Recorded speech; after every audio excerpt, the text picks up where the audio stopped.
Welcome to the Monday edition of the Snooze. Ahmad Brooks here, lifetime Longhorn, joined by another lifetime Longhorn, Rod Babers.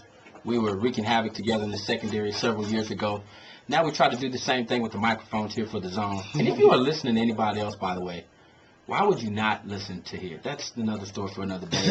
I'll stay off of that. But what I want to talk about is let's get straight down to order of business. Some big things took place this past weekend. We always like to catch our listeners and our viewers up.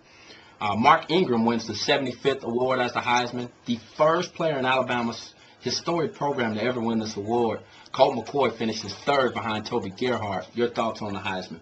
I really think Colt McCoy just, if it came down to basically a vote, just like any other election, Colt McCoy's vote was split, I think, by Sue in the Big 12 championship game. I think that's what propelled Sue even into the conversation, the Heisman conversation. Toby Gerhart had a clear advantage. There were no other West Coast contenders, so pretty much the West Coast was consolidated with his vote.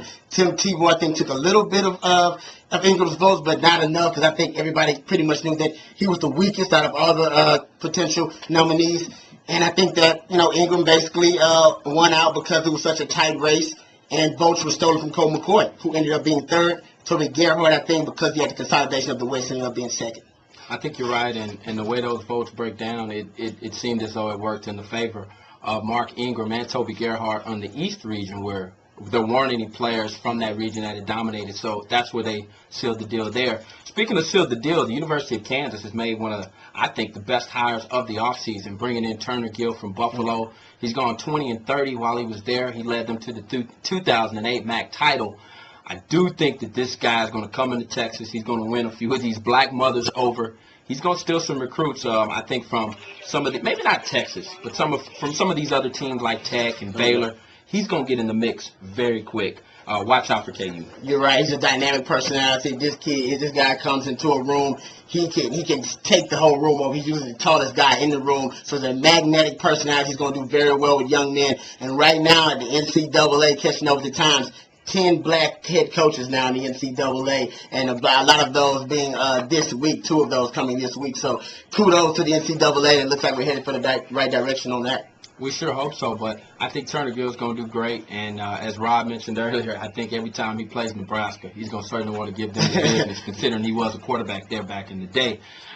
Something else that you were involved in this past weekend, I know you've been calling the Westlake games all year long. Yes, sir. What a phenomenal run they've been on, and they will be playing for the state championship versus Euless Trinity this Saturday at 2 o'clock. You can hear that game right here. Rod Babers and Joe Taylor will be on the call. Your thoughts, and just tell us about, give us a quick preview of this Westlake team, man. Well, it's been an amazing run for this Westlake team, and I think it's one to deal with the sum of the parts is, greater than the actual parts themselves. I think that this team is coming together, playing their best football at the right time. The last 3 playoff games, they scored 3 defensive touchdowns, forced 14 turnovers. Defense is led by Bryce Hager, son of lifetime Longhorn Britt Hager, so he knows how to play the game. He also leads that team in tackles. Tanner Price, future Demon Deacon, he's playing great football. He leads the team in passing and rushing. And this team, the key is their fast start. They are in the playoffs this year. They're outscoring their opponents 120-29 in the first half. So they're getting out quick, and they're not looking back at all.